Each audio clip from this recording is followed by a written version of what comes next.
السلام علیکم، میں ہوں آرز اشب اور آپ لوگ مجھے سن رہے ہیں کلاسک انٹرٹینمنٹ چینل پر۔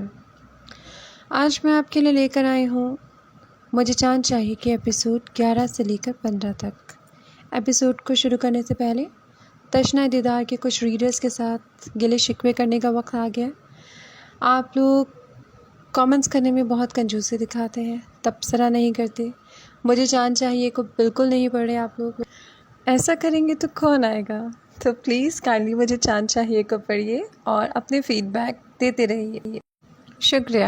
چلتے ہیں ایپیسوڈ کی جانب۔ مجھے چاند چاہیے۔ ٹھیک ہے، پھر بتا دو میں کیسے معلوم ہے اصلان؟ وہ لفظوں کو چپا کے بولتا ہوا نیچے اتر آیا۔ جیسے سب کو معلوم ہے۔ اب کی بار اس کی آواز میں لڑکھڑاہٹ تھی۔ ہو نو، سب کو نہیں معلوم میرا نام اصلان ہے، سوائے صوفی کی۔ سب مجھے یہاں اسی کے نام سے جانتے ہیں۔ بولو کون ہو تم اور مجھے کیسے جانتے ہو؟ وہ بغور اسے دیکھتا وہ بولا جو خود کل رات سے تذبذب کا شکار تھی۔ میرے پاس آپ کے کسی بھی فضول سوال کا جواب نہیں۔ میں نے ہاسٹل میں سنا تھا آپ کا نام کسی لڑکی کے منہ سے۔ میں آپ کو بالکل نہیں جانتی ماں سوائے اس کے کہ آپ میری پڑوسی ہیں۔ وہ گڑبڑا کے رہ گئی جو اس کی جھنجھلاہٹ کو دیکھ رہا تھا اور کسی نتیجے پر پہنچنا چاہتا تھا، جس کی آواز میں چھپی لڑکھڑاہٹ اس کے جھوٹ کی گواہی چیخ چیخ کر دے رہی تھی۔ مجھے جھوٹ سننا پسند نہیں ہے نا؟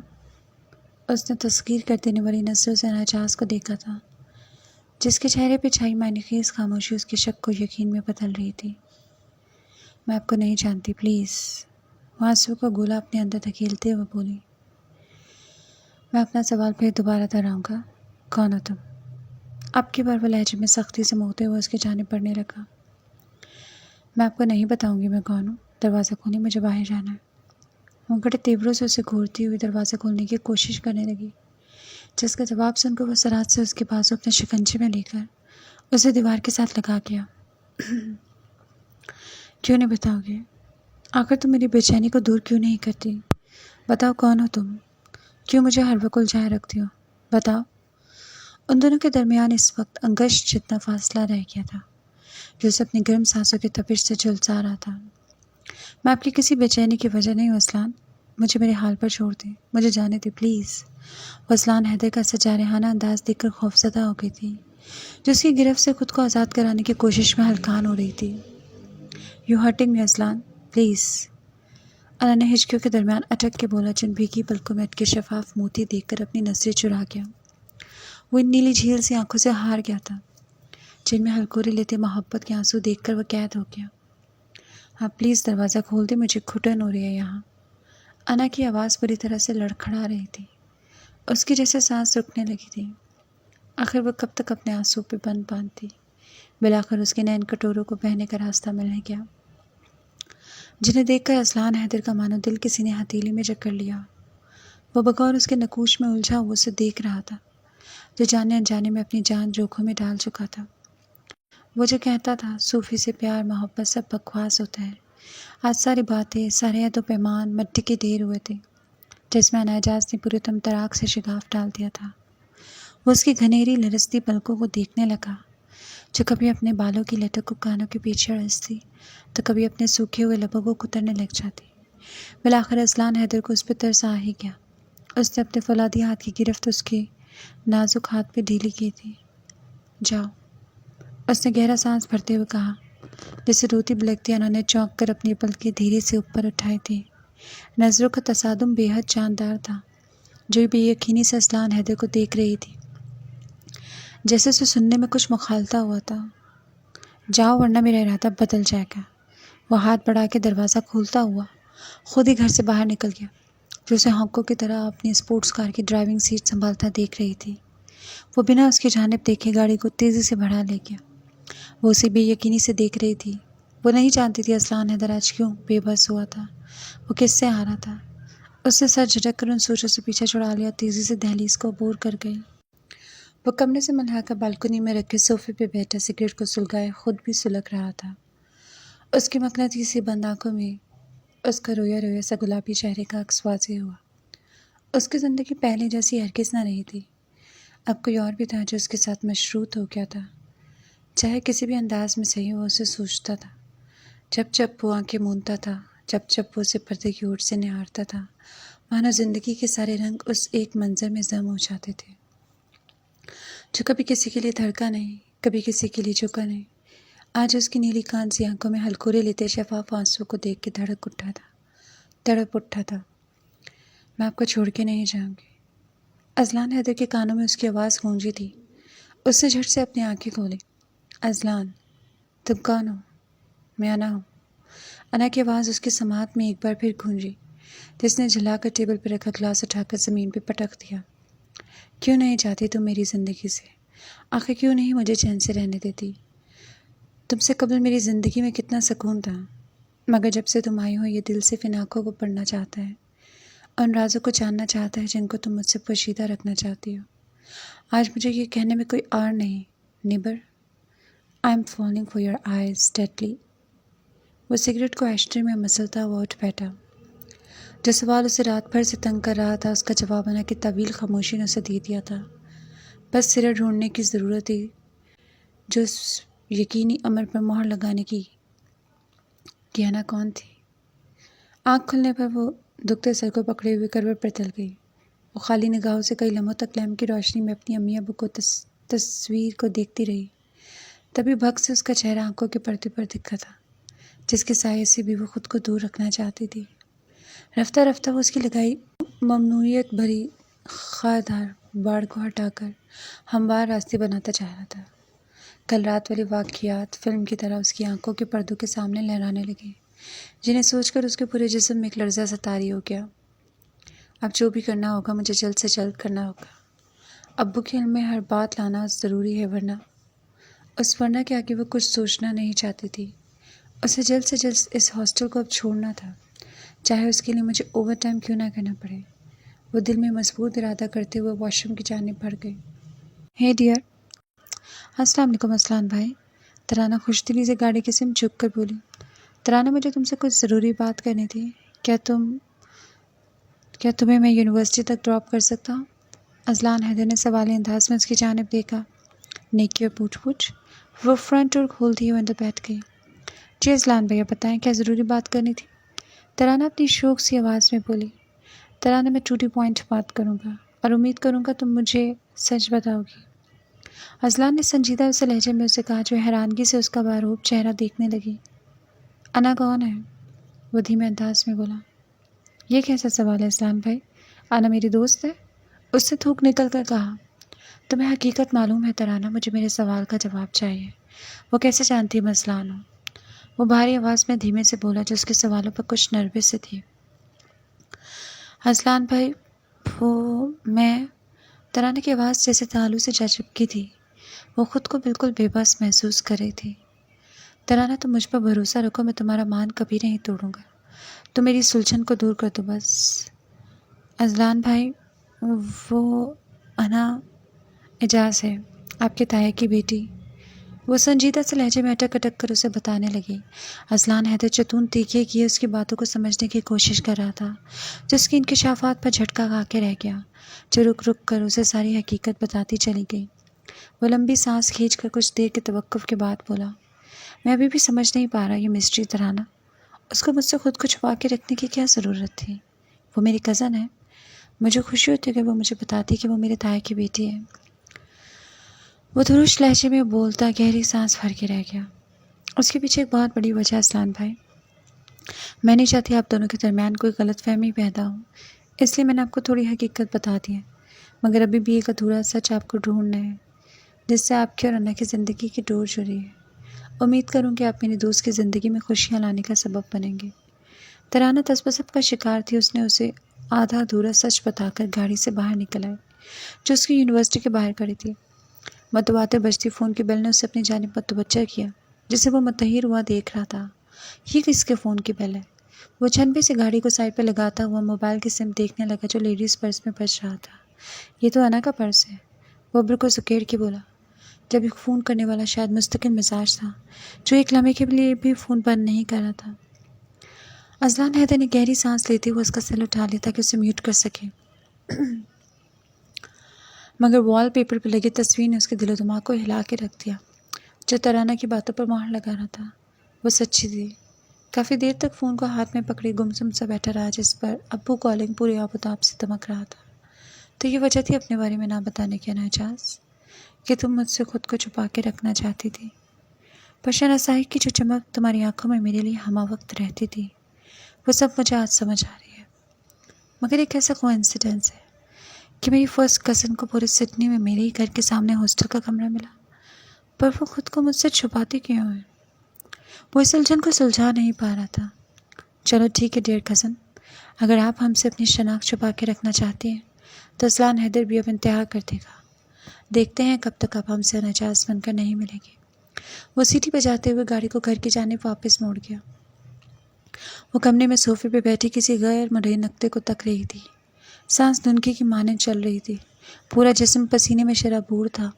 اسے کچھ سمجھ نہیں آ رہا تھا اس کے ساتھ ہوا کیا تھا اور اس کے ساتھ ہو کیا رہا تھا۔ وہ بہت کچھ سوچنا چاہتی تھی، مگر رات کا سوچ کر اس کی آنکھیں ایک بار پھر سے چلنے لگی تھی۔ دل لہو ہو رہا تھا۔ وہ نچلا ہونٹ دانتوں تلے دبائے بے آواز رونے لگی۔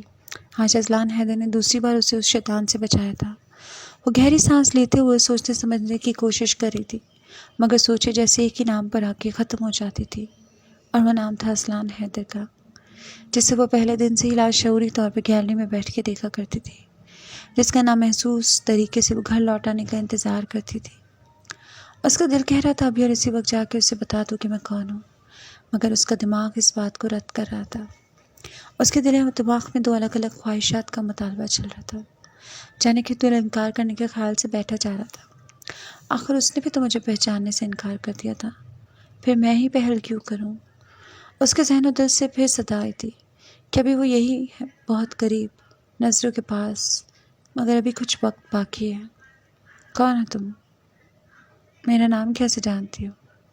لمحہ بلمحہ آواز کی بھاسکش دور ہو رہی تھی۔ وہ ان تلخ حقیقتوں کو حقائق کے ساتھ نظر انداز کر سکتی تھی، پر بھول نہیں سکتی تھی۔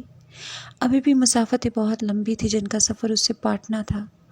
وہ ڈر کے، ہار کے پیچھے نہیں جانا چاہتی تھی۔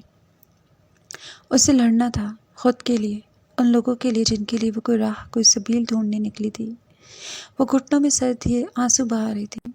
اس وقت آخری سوچ یہی تھی چاہے کچھ بھی ہو جائے، وہ حالات کا سامنا ڈٹ کر کرے گی۔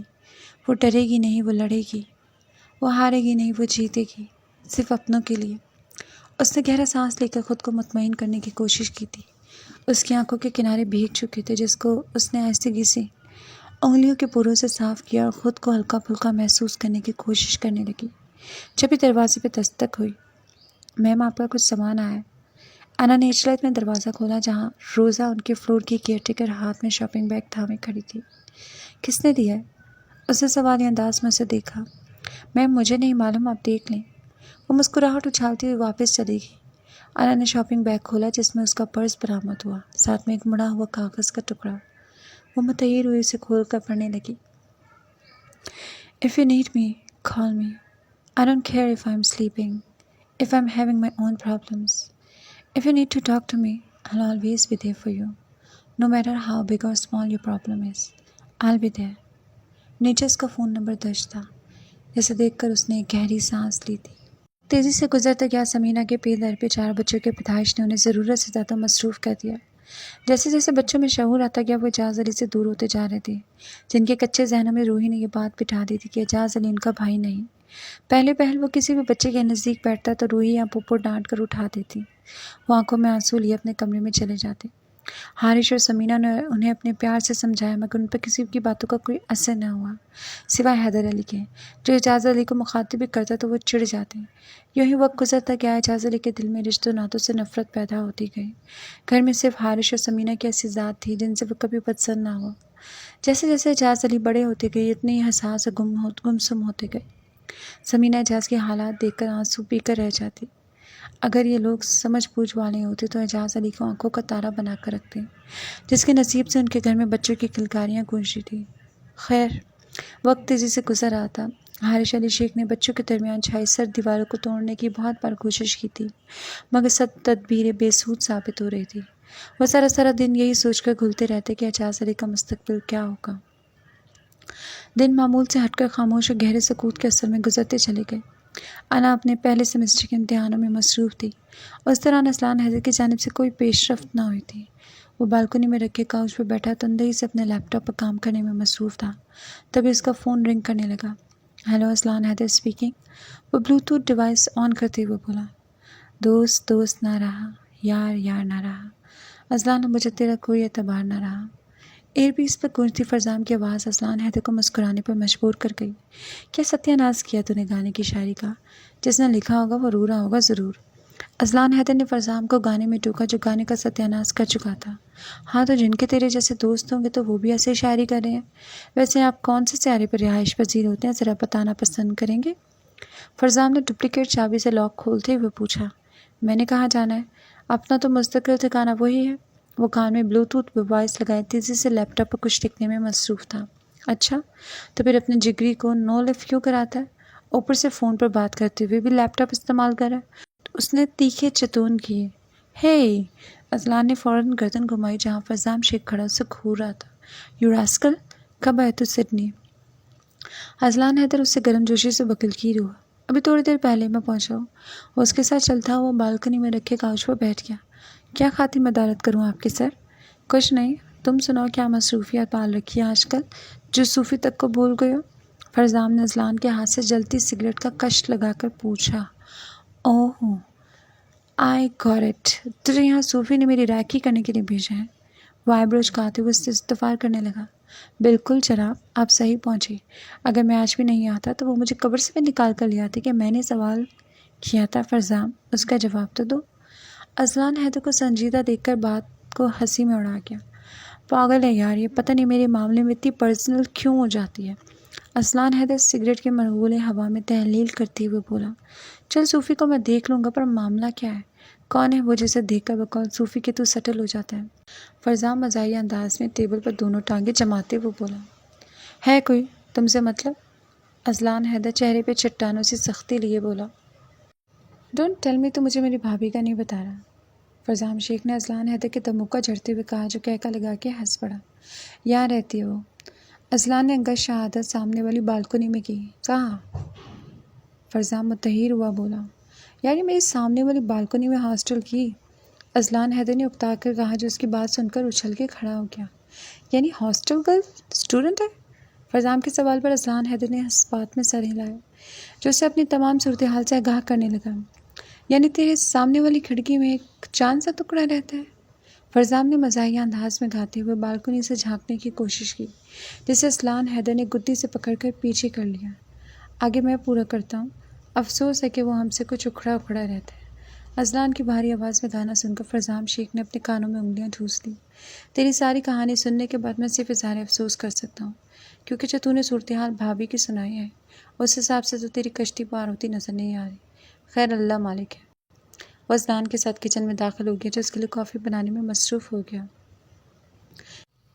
ہے نا، معمول کے مطابق وہ کافی شاپ کھول رہی تھی جب ڈیوڈ کی آواز پر پلٹ کر اسے دیکھنے لگی جو پورے 1 ہفتے بعد اسے دکھا تھا۔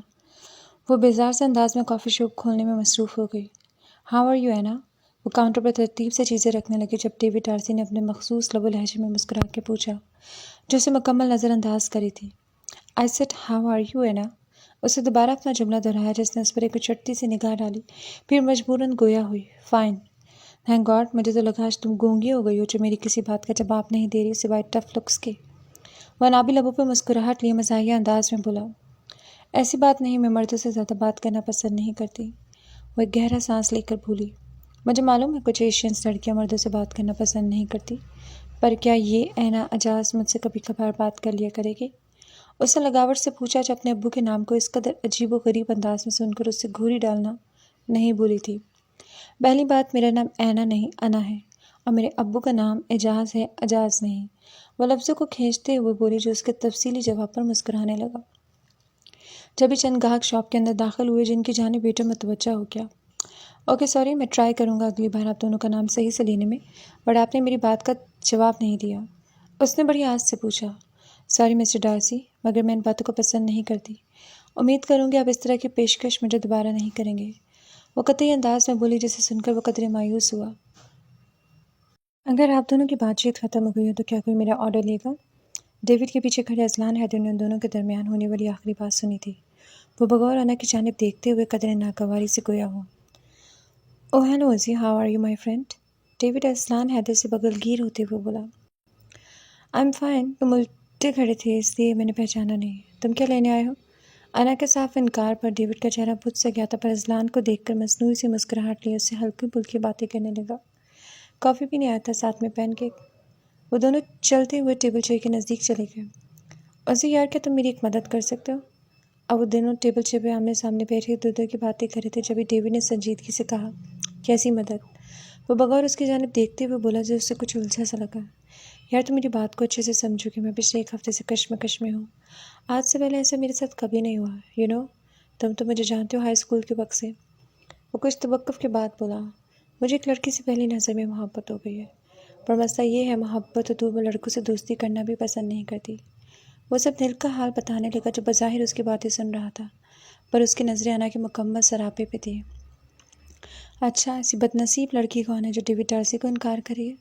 وہ استہزائی انداز میں بولا، یار یہ جو کاؤنٹر پہ لڑکی بیٹھی ہے نا، ہے نا اجاز، یہی ہے وہ لڑکی جو مجھے پہلی نظر میں اٹریکٹ کر گئی۔ وہ اصلان حیدر کی جانب سگریٹ بڑھاتا ہوا بولا جو اس کی بات سن کے ٹھٹک سا گیا۔ اس کے چہرے پہ ایک تاریک سا سایہ آ کر گزر گیا۔ وہ چند لمحوں تک کچھ نہ بول سکا۔ اسے تم خاموش کیوں ہو؟ جواب تو دو، میں کیا کروں؟ وہ تمہارے مذہب سے ہے، تم بہتر بتا سکتے ہو۔ اصلان حیدر اس کی بات کاٹتے ہوئے بولا، مسلم لڑکیاں دوسرے مذاہب میں شادی نہیں کرتی۔ اس نے اپنا جواب غائب دماغی سے دیا تھا جو خود نہیں جانتا تھا وہ کیا بول رہا تھا۔ کیا مطلب؟ شادی تو دور کی بات ہے، اس سے پہلے تو دوستی جیسا رشتہ ہمارے درمیان ہونا چاہیے، پھر شاید گرل فرینڈ۔ ڈیوڈ اپنے ماحول کے مطابق اسے ناسمجھی سے بولا، جسے دیکھ کر اس کی کشادہ پیشانی پر انگنت شکنیں ابھری۔ میں نے کہا نا ڈیوڈ، ٹپیکل مسلم لڑکیاں کافی مشکل ہوتی ہیں، تم انہیں سمجھ نہیں پاؤ گے۔ مجھے ایک ضروری کام ہے، پھر ملتے ہیں۔ اس نے خاصے چپتے ہوئے لہجے میں اپنی بات پوری کی، پر اپنی کافی تو پی جاؤ۔ اسے ٹیبل سے چابیاں اٹھاتے ہوئے دیکھ کر وہ سوالیہ انداز میں بولا، اب دل نہیں چاہ رہا، تم انجوائے کرو۔ اسے سخت گھٹن سی محسوس ہو رہی تھی کافی شاپ میں۔ وہ اپنی ٹائی کو ڈھیلا کرتا ہوا باہر کی جانب نکلا، مگر جاتے جاتے بھی وہ انا پر ایک اچٹتی سی نگاہ ڈالنا نہیں بھولا تھا جو اس کی سرد سی نگاہوں کو دیکھ کر ٹھٹکی تھی۔ ہیلو جی امی، کیسی ہیں آپ؟ وہ حسب معمول آج اتوار کے دن گیلری میں بیٹھی اپنے لمبے بالوں کے آبشار کو کمر پر پھیلائے فون پہ باتیں کرنے میں مصروف تھی۔ وہیں عادت سے مشغول اصلان حیدر کمرے میں اندھیرا کیے پردے کی اوٹ سے اس پری پیکر کو کرسی پہ بیٹھا بڑی فرصت سے دیکھنے میں مصروف تھا، جو شاید اب جانتا تھا ویسا کیوں کر رہا تھا۔ شاید اس کے پیچھے اس کی ذات کی نفی کرنے والی وہ پہلی لڑکی تھی جس نے اسے اوروں کی طرح سراہنے کے بجائے تنقیدی نگاہ سے دیکھا تھا۔ بجے ہم تمہیں اب سے اسکائپ پر کال کریں گے، ابو نے ہمیں نیٹ لگوا دیا، کل سے کنیکشن ہو جائے گا، سائمہ پرجوش انداز میں بولی۔ سچی سائمہ؟ میرا دل بھی بہت چاہ رہا ہے تم سب کو دیکھنے کا۔ پھر وہ دن بھر کی روادات اسے سناتی رہی نمک مرچ لگا کے، جس پر وہ دونوں بہنیں ہنس ہنس کے لوٹ پوٹ ہوتی رہیں۔ جب بھی اصلان حیدر جو اس کے چہرے کے ایک ایک نقوش کو بغور دیکھ رہا تھا، اس کے چہرے پہ چھائی اچانک سنجیدگی کو دیکھ کر وہ چونکا تھا، جو فون لیے کمرے کے اندر چھپاک سے گم ہو گئی۔ وہ سگریٹ کو ایشٹرے میں مسلتا ہوا باہر گیلری کی سمت بڑھنے لگا۔ اس نے تھوڑا باہر کی جانب گردن نکال کے دیکھا جہاں ہیری کے برابر والے گھر کی گیلری میں ڈیوڈ ڈارسی افسردہ سا چہرہ لیے ٹکٹکی باندھے اب بھی ہاسٹل کی جانب دیکھ رہا تھا۔ وہ لمبی سانس کھینچتے ہوئے اپنے کمرے میں داخل ہو گیا جہاں اس کا فون رنگ کر رہا تھا۔ اس نے صوفی کا نمبر دیکھ کر فون ایروپلین موڈ پہ لگا دیا۔ وہ اگلے دن مخموم سے یونیورسٹی کے لیے بس اسٹاپ تک اکیلی چلی آ رہی تھی۔ وہ کافی دیر سے اپنی اسپورٹس کار میں بیٹھا اس کا انتظار کر رہا تھا، جو بلو ڈینم پہ سفید ٹی شرٹ اور اسکارف اوڑے جا رہی تھی۔ ہے انا، کیسی ہو؟ اصلان حیدر نے گاڑی اس کے نزدیک روک کر گفتگو کا آغاز کیا، جو اسے نظر انداز کرتی ہوئی سیدھا چلنے لگی۔ انا آؤ، میں تمہیں ڈراپ کر دوں، وہ دوستانہ انداز میں بولا جو ہکا بکا سے اس کی جرت کو دیکھتی رہ گئی، جیسے اس کے ہاتھوں کو تذلیل ہوئی نہ ہو۔ مجھے کیا گھور کے دیکھ رہی ہو؟ آئی نو میں بہت ہینڈسم ہوں، اب چلو فوراً، مجھے بھی آفس سے دیر ہو رہی ہے۔ اس نے شرارتی انداز میں اس کی طرف دیکھتے ہوئے کہا جو اس سے ایسے باتیں کر رہا تھا جیسے وہی اسے روز چھوڑنے اور لے جانے کی ذمہ داری پوری کرتا تھا۔ میں کسی اجنبی کے ساتھ کہیں نہیں جاتی، بہتر ہوگا اب اپنا راستہ ناپے۔ وہ دانتوں کو پیستے ہوئے بولی، اچھی بات ہے، جانا بھی نہیں چاہیے، مگر میں اجنبی نہیں۔ وہ گہری نظروں سے اسے دیکھتے ہوئے بولا جس پر وہ چونکی تھی۔ کیا مطلب؟ اس کے ماتھے پر سلوٹوں کا جال بنا تھا۔ پڑوسی اجنبی نہیں ہوتے، وہ بات کو بدلتے ہوئے بولا۔ مسٹر، آپ اپنے آپ کو کیا سمجھتے ہیں؟ اگر میں آپ کو برداشت کری ہوں تو اس کا یہ قطعی مطلب نہیں کہ میں بھی یہاں کی لڑکیوں جیسی ہوں۔ میں یہاں سے پڑھنے آتی ہوں، اس لیے آپ اپنے اوچھے ہٹ کندھے کہیں اور آزمائیں۔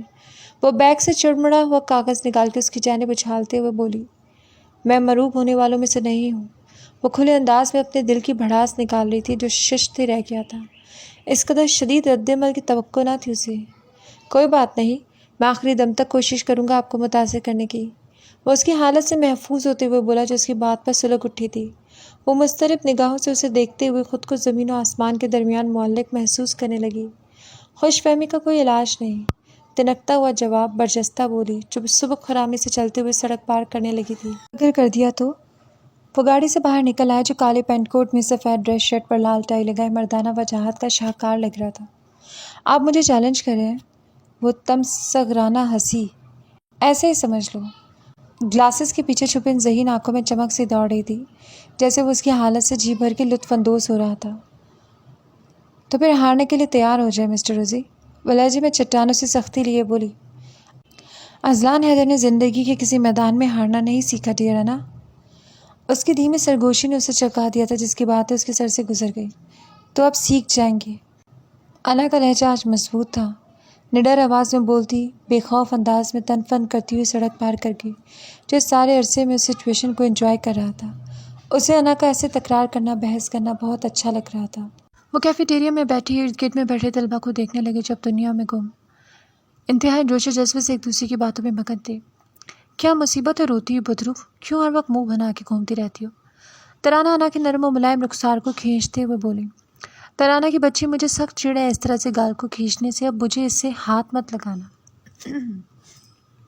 وہ ترانہ کا ہاتھ جھڑک کے بولی جو جھنجھلائی سے بیٹھی تھی، اور آپ کی اطلاع کے لیے عرض ہے میں اس وقت بہت پریشان ہوں اپنی نوکری کی وجہ سے۔ اس نے اپنا دکھتا سر ہاتھوں سے دبایا۔ کیوں، نوکری کو کیا ہوا تمہاری؟ یار رچرڈ انکل نے کسی ذاتی وجوہات کی بنا پر اپنی کافی شاپ بند کر دیا ہمیشہ کے لیے۔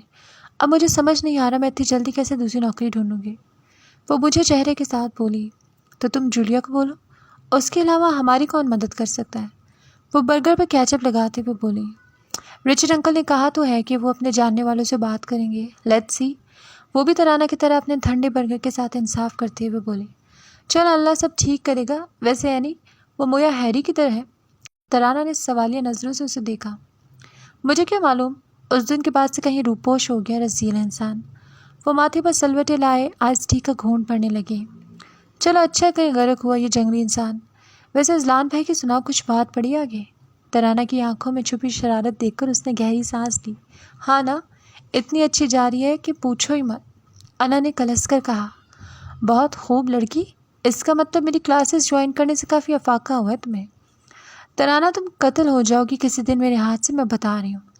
ذہ نصیب جان من، ویسے بھی یہ دنیا، یہ محفل میرے کام کی نہیں ہے۔ وہ انا کے ہاتھ سے اس کی کولڈ کافی کا گلاس پکڑتی ہوئے بولی جو مزے سے آئس ٹی کے بعد اس کی کافی بھی پی گئی۔ السلام علیکم جناب، کیا حال چال ہے؟ بالکل ٹھیک، آپ کیسی ہیں میری پیاری بہن؟ وہ شائستہ انگریزی میں بولا۔ میں بھی بالکل ٹھیک، آج کیسے یاد کر لیا جناب نے؟ ترانہ نے انا کو بغور دیکھا جو کانوں میں ہینڈ فری لگائے اس کے سامنے بیٹھی ویبنار دیکھ رہی تھی۔ میں تو یاد کر لیتا ہوں پر آپ کو اپنے بھائی کا بالکل خیال نہیں۔ وہ ریوالونگ چیئر پہ بیٹھا اپنے گھنے سلکی بالوں میں ہاتھ پھیرتے ہوئے بولا۔ مجھے کیوں نہیں خیال برادر، ایک میں ہی تو ہوں جسے آپ دونوں کا بہت خیال ہے۔ بندہ آپ کا شکر گزار ہے بہن۔ ویسے آپ کی تیکھی میٹھی سہیلی کہاں ہے؟ ہائے میں قربان جاؤں اپنی تیکھی میٹھی سہیلی پر، وہ ٹھیک میرے سامنے ہینڈ فری لگائے بیٹھی ہے۔ ویسے مجھے تو لگا تھا اس دن سے آپ کسی شوق میں تھے جو مجھ سے رابطہ نہ کیا۔ نہیں ایسی کوئی بات نہیں، انا کے پیپرز ہو رہے تھے تو میں نے بات کرنا مناسب نہیں سمجھا۔ آپ سے ایک ضروری بات کرنی تھی۔ وہ ٹیبل پر رکھے پیپر ویٹ کو گھماتے ہوئے بولا۔ جی بولے بھائی۔ کل میں نے انا کو سینٹرل سڈنی میں دیکھا تھا جاب انٹرویو کے لیے، کیا اسے نوکری کی ضرورت ہے؟ اذلان حیدر اپنی کن پٹی کو دباتے ہوئے بولا جس کا سوال سن کر کچھ لمحوں کے لیے ترانہ خاموش ہو گئی۔ اذلان بھائی وہ ترانہ تذبذب کا شکار تھی۔ آپ بے فکر ہو کر مجھ سے بات کریں، میں ان سب باتوں کو سیگا راز رکھوں گا۔ نہیں بھائی ایسی کوئی بات نہیں، بس وہ کچھ لمحوں کے توقف کے بعد ترانہ اذلان حیدر کو رفتہ رفتہ ساری مشکلات سے آگاہ کرنے لگی جن سے نااعجاز آج کل نبر آسماں تھی۔ معاملہ تو کافی گھمبیر ہے، چلے نوکری کا مسئلہ تو حل ہو جائے گا، مگر جو وہ کیمپس چینج کرنا چاہتی ہے وہ تھوڑا مشکل ہے۔ اگر وہ ہیری کی وجہ سے سب کچھ کری ہے تو اس کا خوف دل سے نکال دے، اسے بنا تک پہنچنے سے پہلے مجھ تک آنا ہوگا۔ اذلان حیدر کا لہجہ سرد اور کٹیلا تھا۔ ایک منٹ، اذلان بھائی، مجھے ایک بات سمجھ نہیں آئی، آپ کو کیسے معلوم کہ انا کل انٹرویو کے لیے آئی تھی؟ ترانہ نے اس کی بات درمیان میں کاٹ کر کہا، جس فرم میں انا انٹرویو کے لیے آئی تھی وہ ڈیوڈ کے انکل کی فرم ہے، جس میں اور ڈیوڈ دونوں جاب کرتے ہیں۔ ہماری فرم کی آنر اور رچرڈ انکل آپس میں بیسٹ فرینڈ ہے، اور شاید انہوں نے ہی انا کی سی وی یہاں فارورڈ کی ہے۔ اذلان حیدر کی بات غور سے سنتے ہوئے ترانہ نے انا کی جانب شرارت سے بھری شوق مسکراہٹ سے دیکھا۔ کیا یہ بات انا کو معلوم ہے؟ وہ پرسوچ لہجے میں بولی۔ میرے خیال سے تو نہیں معلوم، اگر آپ کی دوست کو معلوم ہوتا تو میں وہاں پر جی ایم ہوں تو وہ اس بلڈنگ کے پاس سے بھی نہ بھٹکتی ہے، کجا کے انٹرویو دیتی۔ وہ فائلوں کے پلندے کو ریک میں رکھتا ہوا بولا، چلے پھر جی ایم صاحب میری سہیلی کی نوکری پکی والی کر دیں، ایسا کانٹریکٹ پیپر بنوائے کہ وہ کہیں بھاگ ہی نہ سکے۔ کون کہیں بھاگ نہ سکے؟ انا کانوں سے ہینڈ فری نکالتے ہوئے اس کی جانب دیکھنے لگی جو مسلسل اسے دیکھ کر مسکرا رہی تھی۔ پاکستان سے فون ہے ڈیئر۔ انا کی آواز سن کر اذلان حیدر نے کال منقطع کر دی۔ اجی تمہارے ساتھ مسئلہ کیا ہے؟ تم مجھے نظر انداز کیوں کر رہے ہو؟ صوفی نے بالکنی میں رکھے کاؤچ پر بیٹھتے ہوئے اسے کہا جو بے نیاز بیٹھا کسی گہری سوچ میں گم تھا۔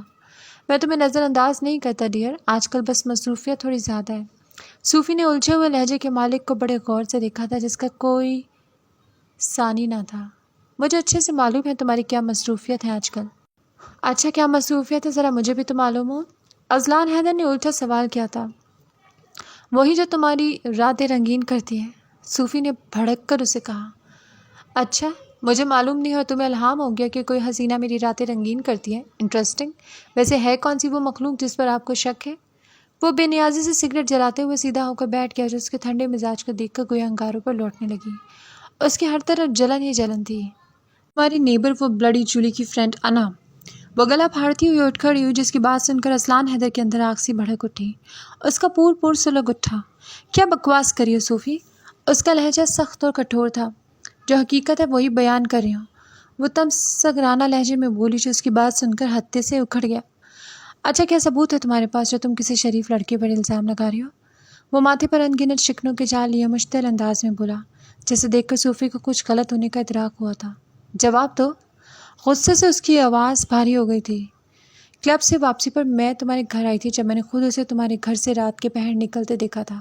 اب یہ مت کہنا تم جھوٹ بول رہی ہو، وہ بھپڑ کر بولی جو اس کی باتیں سن کر اپنی مٹھیوں کو زور سے بھیج گیا۔ You know what, Sufi? You sound insane. Do you realize that you should be medicated؟ ہاں تھی وہ میرے گھر میں، تمہیں کیا تکلیف ہے؟ صوفی ہکا پکا سی اذلان حیدر کو دیکھنے لگی جو اسے جھٹلانے کے بجائے مان گیا تھا۔ وہ اسے شعلہ بار نظروں سے گھورتے ہوئے بالکنی میں چکر لگانے لگا۔ اذلان تم میرے ساتھ ایسے مت کرو، میں تم سے بہت محبت کرتی ہوں۔ روتی بلکتی صوفی نے اچانک اپنا موقف تبدیل کیا تھا، پھر خود کو کمپوز کرتے ہوئے اس کی شرٹ کا کالر مٹھیوں میں جکڑ کر اپنی طرف کھینچا تھا جو بھپرے ہوئے شیر کی طرح دوسری جانب رخ کیے کھڑا تھا۔ میرے نابی ہونٹوں کو اپنے شنگریفی لبوں سے رنگ گئی جو اس افتاد کے لیے تیار نہ تھا۔ اس نے ایک جھٹکے سے صوفی کو خود سے دور کیا جو کاؤچ پر گرنے کے باوجود کہکے لگانے لگی۔ اذلان حیدر نے بے ساختہ سامنے انا کی بالکنی میں دیکھا جہاں وہ ہاتھ میں فون تھامے برف کا مجسمہ بنے کھڑی اسے ناگوار نظروں سے دیکھ رہی تھی۔ وہ ٹرانس کی کیفیت میں تھی۔ ہوش تو تب آیا جب صوفی نے ایک بار پھر اسے پیچھے سے اپنی باہوں کے شکنجے میں جکڑ لیا۔ وہ آنکھوں میں آنسو سموئے پردے کی اوٹ میں تیزی سے گم ہوئی تھی۔ شٹ مین، وہ ہاتھوں کی مٹھیوں کو بھیجتے ہوئے چلایا تھا۔ عزی میں تم سے شادی کرنا چاہتی ہوں، پلیز اپنی صوفی کو اپنا آپ سونپ دو، میں ساری زندگی کے لیے تمہاری غلام بن جاؤں گی۔ وہ مدھم مگر پرحدت لہجے میں بولی۔ دوسری جانب اذلان حیدر تعدیر اپنے بھڑکتے غصے پر قابو نہ رکھ سکا۔ وہ اسے ایک جھٹکا دے کر سرعت سے اس کے سمت پلٹا جس کے زناٹے دار تھپڑ کی گونج ہر سو پھیلی تھی۔ تم نے یہ جو بھی سین کریٹ کیا یہ اسے دیکھ کر جان بوجھ کر کیا نا؟ وہ جارحانہ انداز میں اس کا بازو اپنے ہاتھ میں جکڑ کے چپتے لہجے میں بولا۔ نہیں عزی، مجھے نہیں معلوم، میں نے کسی کو دیکھ کر کچھ نہیں کیا، پلیز تم مجھے قبول کر لو۔ وہ اذلان حیدر کے سامنے التجائی نظروں سے دیکھتی ہوئی بولی۔ وہ حلق کے بل دھاڑا تھا۔ اس کی آنکھوں سے ابلتے شرارے دیکھ کر صوفی ہبت زدہ ہو گئی۔ اگلے 5 سیکنڈ میں اگر تم مجھے یہاں نظر آئی تو مجھے نہیں معلوم میں کیا کر بیٹھوں گا، اس لیے اپنی شکل یہاں سے گم کرو صوفی، ناؤ۔ اکڑ انداز میں بولتا وہ رکا نہیں تھا۔ دوسری جانب صوفی بھی بامشکل اپنی ہنسی روکتے ہوئے دروازہ عبور کر گئی۔ کشمالہ حیدر کے ان تاریخی جملوں کے بعد جس طرح سے میں نے خود کو سنبھالا تھا وہ میں اور میرا اللہ ہی جانتا تھا، مگر اب جو سب کچھ ہو رہا تھا وہ میری برداشت سے باہر تھا شاید۔ ہاں اذلان حیدر، آج تم نے ایک بار پھر اس جیتے جاگتے دل کو اجاڑا ہے، اسے تباہ کیا ہے، پر اب اس ویرانی میں ملال کیوں کروں؟ اب پچھتانے سے کیا فائدہ؟ اب تو سب کچھ راکھ ہو چکا ہے، بس ایک آخری کیل ٹھوکنا باقی ہے۔ کچھ رشتے ریت کی مانند تھے، کچھ جذبے بھی طوفان جیسے، کچھ مٹھی اپنی ڈھیلی تھی جو تمنا اپنی لا حاصل رہی۔ وہ بیڈ سے نیچے اتر کر ننگے پاؤں کھڑکی کی طرف گئی اور پردے پیچھے ہٹاتے ہوئے اس نے کھڑکی کے دونوں پٹ کھول دیے۔ باہر کے اندھیرے میں ہلکی ہلکی سی روشنی تھی۔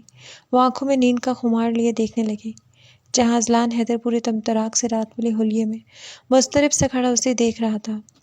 وہ نظروں کا زاویہ بدلتے ہوئے وضو کے ارادے سے واش روم کی سمت بڑھ گئی۔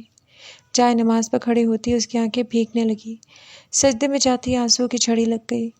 سلام پھیر کر دعا کے لیے ہاتھ بلند کیے تو اس کے آنسو ہچکیوں میں تبدیل ہو گئے۔ مسلسل بجتے فون کی بیل نے اسے جائے نماز سے اٹھنے پہ مجبور کر دیا، جہاں ترانہ کالنگ لکھا آ رہا تھا۔ اس نے کال منقطع کر کے اسے میسج ٹائپ کر دیا کہ وہ آج یونیورسٹی نہیں جائے گی۔ وہ ایک بار پھر بستر پر کسل مندی سے جا کر لیٹ گئی، تبھی دروازے پر ہوتی دستک نے اسے اپنی سمت متوجہ کیا۔ اندر آ جو ترانہ، لاک کھلا ہے۔ مگر دروازے کے باہر کھڑی شخصیت اندر داخل نہیں ہوئی۔ وہ پرسوچ سی دروازے کی جانب آئی، جہاں کھڑی شخصیت کو دیکھ کر اس کی چودہ طبق روشن ہو گئی۔ اس نے ہڑبڑاہٹ میں دروازے کو بند کرنے کی کوشش کی، مگر اذلان حیدر نے ایسا کرنے نہ دیا۔ آنا، مجھے تم سے ضروری بات کرنی ہے، پھر میں چلا جاؤں گا۔ وہ دروازے کو ہلکا سا جھٹکا دے کر اندر داخل ہو گیا۔ مگر مجھے آپ سے کوئی بات نہیں کرنی، اب جائے یہاں سے۔ آنا نے تلملا کر اسے گھورا جو اس کے کمرے میں زبردستی داخل ہو گیا تھا۔ تمہیں مجھے ایک موقع دینا چاہیے تھا کہ جو بھی غلط فہمی اسے ہم دور کر لیں، اس نے جذباتی ہو کر کہا، جسے اناجاز سے دنگ نظروں سے دیکھا۔ کون سی غلط فہمی؟ کیسی غلط فہمی؟ آپ کے میرے بیچ میں ایسا کون سا تعلق ہے جو مجھے غلط فہمی دور کرنے کی ضرورت پڑے؟ وہ حقارت امیز لہجے میں اسے بولی۔ اور آپ کی ہمت کیسی ہوئی میرے کمرے میں آنے کی؟ ابھی اور اسی وقت نکلے یہاں سے۔ انا نے اذلان حیدر کو لڑکھڑا تھا۔ ٹھیک ہے، میں بھی تقریر سننے کے موڈ میں نہیں اناجاز، وہ دانتوں کو پیستے ہوئے بولا جو اس کے منہ سے اپنا پورا نام سن کر فق چہرے کے ساتھ دیکھنے لگی۔ صرف اتنا کہنا آیا تھا، جو کچھ تم نے رات میں دیکھا وہ حقیقت نہیں۔ حقیقت صرف یہ ہے، I am madly in love with you. یہ سب کچھ ہے بس میں میرے، نہ دھن چاہیے نہ تن چاہیے، مجھ کو تو لگن ہے تیری فقط، ایک تو چاہیے، مجھے چاند چاہیے۔ وہ جو نام لینے پر جھیل کے مانند ساکت ہوئی تھی، اس کی اگلی بات نے اس کے پیروں تلے زمین کھینچ لی۔ وہ سفید پڑتے چہرے کے ساتھ اسے دیکھنے لگی۔ اگلے ہی پل اس کا لرزتے وجود کے ساتھ ہاتھ اٹھا تھا اور ایک زناٹے دار تھپڑ کی گونج پورے کمرے میں گونجی تھی۔ آپ کی ہمت بھی کیسی ہمت سے ایسی گھٹیا بات بولنے کی؟ وہ بنا کر اذلان حیدر پر چیخی تھی۔ آپ کیا سمجھتے ہیں؟ اس طرح کے ہوشیار کندھے اپنا کر آپ مجھے متاثر کر سکتے ہیں جیسے فلمی اظہار کر رہے ہیں؟ اس کے الفاظ آگ برسا رہے تھے۔ وہ کھلے انداز میں اپنے دل کی بھڑاس نکال رہی تھی۔ وہ شش تو رہ گیا، اس قدر شدید رد عمل کی اس نے توقع کہاں کی تھی۔ اور ایک بات یاد رکھیے گا، مجھے صوفی سمجھنے کی غلطی مت کرنا جو آپ کا دل بہلانے کا سامان بنی ہوئی ہے۔ اس نے درست لہجے میں کیا کہ رعونت سے اپنی جانب اشارہ کیا، جس نے غصے سے مٹھیاں بھیج لی۔ وہ ضبط کی انتہاؤں پر تھا۔ بس اناجاز بس۔ اس نے ہاتھ اٹھا کر مزید کچھ کہنے سے روک دیا۔ کیوں بس کروں؟ جو سچ تھا۔ چپتے لہجے میں بولتی وہ یکدم اس وقت رکی جب اس نے اذلان حیدر کو جارحانہ انداز میں اپنی طرف آتے دیکھا۔ وہ گڑبڑا کر 2 قدم پیچھے ہوتی دیوار سے جا لگی۔ کب تم نے مجھے کسی کے ساتھ دل بہلاتے ہوئے دیکھ لیا؟ دونوں جانب دیوار پر ہاتھ جمائے وہ قدرے اس کے چہرے کی جانب جھکا، بھینچی آواز میں بولا، جس کے اتنے نزدیک آ جانے پر انا کی سانس بس ایک پل کو ساکت ہوئی تھی۔ جواب دو، اب بولتی کیوں نہیں؟ دکھ بھری حیران نگاہوں سے وہ اسے غصے سے بولتے ہوئے یوں دیکھ رہی تھی، گویا ایک مرتبہ پھر اپنی زندگی کی سب سے بڑی بازی ہار گئی ہو۔ تم کیا بولو گی؟ تمہارے پاس میرے کسی بھی سوال کا جواب نہیں ہے۔ تم نے میری محبت جیسے پاکیزہ جذبے کو کچل ڈالا ہے۔ وہ ہنوز ماتھے پر شکن ڈالے اس پر گرج رہا تھا، جو اس کا ایسا روپ دیکھ کر صحیح معنوں میں سہم گئی تھی، پر وہ خود کو مضبوط ظاہر کرتے ہوئے مزاحمت کرنے لگی۔ چھوڑے مجھے۔ وہ خود کو اس کے قلعے سے آزاد کرانے کے تگدو میں تھی، جو اسے چھوڑنے کے لیے بالکل تیار نہ تھا۔ محبت؟ اگر اتنا ہی آپ کو میرا خیال ہوتا تو اس قسم کی حرکت سے آپ باز رہتے۔ وہ استضائی انداز میں ہنسی تھی، جس کی جھیل سی آنکھوں سے شفاف موتی ٹوٹ کے بکھرے تھے، جس کا غصہ ساتویں آسمان کو چھو رہا تھا۔ کیوں؟ کیا کیا ہے میں نے؟ کون سی قابل گرفت حرکت کی ہے جس پر تم معترض ہو؟ وہ اس کی گھنیری لرزتی پلکوں کو دیکھتے ہوئے بولا جو کھلتی بند ہو رہی تھی۔ اس کا بے ساختہ دل چاہ رہا تھا ان کی نرمی کو چھونے کے لیے، تب یارا نے اس کے مضبوط شانے پہ ہاتھ رکھ کر اسے پیچھے دھکیلنے کی کوشش کی تھی، جس میں وہ ناکام ہوئی۔ اصلاً آپ کو اللہ کا واسطہ لگے، مجھے یہ رسوا نہ کرے۔ آپ کے لیے سب باتیں عام ہوتی ہوں گی مگر میرے لیے نہیں۔ آپ پلیز یہاں سے جائیں۔ مجھے پھر سے پکارو میرا نام لے کر، مجھے محسوس کرنا خود کو تمہارے ہونٹوں پر۔ عجب سی ہے حسرت اپنی غضب کی دیوان کی، دل جھوم اٹھا ایک ساز وجہ جو نام پکارا تم نے ہمارا۔ یہ لمحے امر سے ہو جائیں، یہ گھڑیاں وہیں رک جائیں، تو جان لے بس مان لے، ہر لمحہ بس میرا نام ہی لے۔ وہ اس کے پکارنے کے انداز پر چونکا تھا، غصہ یکدم کہیں جا سویا تھا۔ اس کے پر حدت لہجے میں شعر پڑھنے پر وہ دونوں ہاتھوں میں چہرہ چھپا کر رونے لگی۔ اسے اس طرح سے بلکتا دیکھ کر وہ خود کو ملامت کرنے لگا، پھر کچھ لمحوں کے توقف کے بعد بولا، میری طرف دیکھو نا، مگر اس نے اپنے چہرے سے ہاتھ نہ ہٹائے۔ اگر تم دیکھو گی تو میں فوراً چلا جاؤں گا۔ اس کی اس بات پر اس نے اپنی گردن اوپر کی تو بھوری آنکھوں سے نیلی جھیل سے آنکھیں جا ٹکرائی۔ نظروں سے نظریں ملی تو انہیں کو اپنے جسم میں سنسناہٹ سی محسوس ہوئی۔ Okay I am sorry if I hurt you, I am sorry that won't be again, but I want to know this, I love you, I really do. وہ اس کی روئی روئی سی آنکھوں میں اپنا ہلکونے لیتا عکس دیکھ رہا تھا۔ جب بھی اس کی آواز انا کے کانوں میں گونجی تھی، وہ اسے اپنے مضبوط گلے سے آزاد کرتا وہ الٹے قدموں واپس چلنے لگا، جو جھلملاتی آنکھوں سے اسے ٹکٹکی باندھے دیکھ رہی تھی۔ اسے ان نگاہوں نے شدت سے اپنی قید میں جکڑ لیا۔ وہ بے بسی کا شکار ہوئے لبوں کو ایک دوسرے میں پیوست کر گیا۔ چلتا ہوں ڈیئر کزن، بہت جلد ملاقات ہوگی، اپنا بہت زیادہ خیال رکھنا، میرے لیے۔ وہ گمبھیر آواز میں بولتا ہوا کمرے کے دہلیز عبور کر گیا۔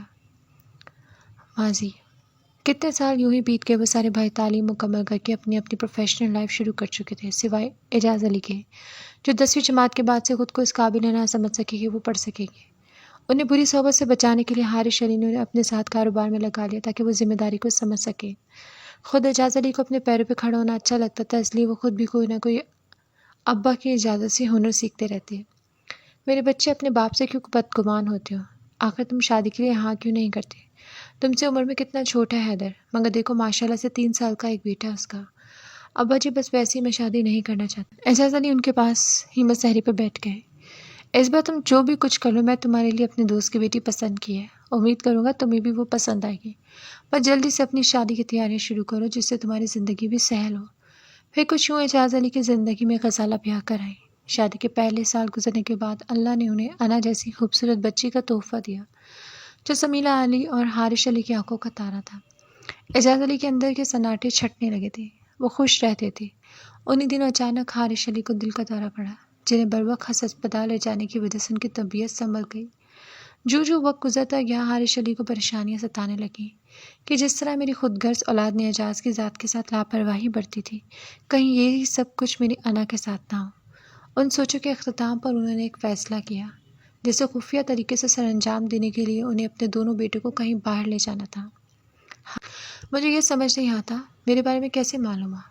چلو اگر میرا نام اس ڈیوڈ نے بھی بتایا، تب بھی انا اعجاز نام کی لڑکیاں دنیا میں ہزاروں کی تعداد میں ہوں گی، انہیں کیسے پتا کہ میں ان کی الجھن بھری حالت میں وہ پیشانی مسلنے لگی۔ انا پلیز، یہ معاملہ جذباتی ہونے کے نہیں ہوتے، عقل و شعور سے تدبیر کرنے کے ہوتے ہیں۔ مجھے تمہارا اتنا سخت رد عمل بالکل پسند نہیں آیا۔ مطلب انہوں نے تمہیں کوئی چھری ماری تھی جو کھچا کے انہیں تھپڑ جڑ دیا؟ اگر خدا نہ خواستہ وہ طیش میں آ کر کچھ اوور ریئیکٹ کر دیتی تو پھر کیا ہوتا؟ اس کے کہنے پر وہ گہری سوچ میں غرق ہو گئی۔ کچھ پل کے لیے ماحول پر خاموشی چھا گئی، تبھی انا کی سسکی نے کمرے میں ارتعاش پیدا کیا تھا۔ تم رو کیوں رہی ہو یار؟ انہوں نے کچھ کہا تھوڑی تھا نا؟ اس کی شرارت سے مسکرانے پر اس کی آنکھیں ایک بار پھر نمکین پانیوں سے بھر گئیں۔ تم نہ ان کی چمچی مت بنا کرو، مجھے تو یہ سمجھ نہیں آتا گارڈ سے انہیں اندر کیسے آنے دیا۔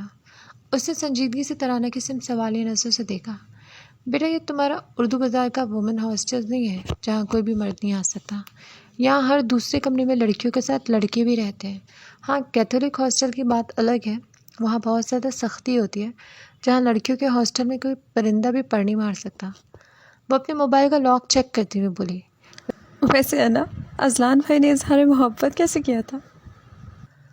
وہ چہرے پہ شرارتی سی مسکان لیے اپنے تاثرات کمپوز کر کے بولی، جس نے نزدیک رکھا کشن اٹھا کے ترانہ کو کھینچ مارا، جو انا کا گلابی ہوتا چہرہ دیکھ کر کہکے لگانے لگی۔ کیوں میرے ہاتھ سے ضائع ہونا چاہتی ہو؟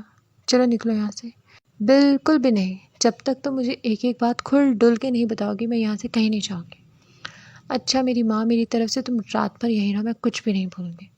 خود کو سنبھالنے میں اسے چند گھنٹے لگائے تھے، وہ رو رو کے ہلکان ہو گئی تھی، مگر بقول ترانہ کے رونے سے ٹینشن ختم نہیں ہوتی۔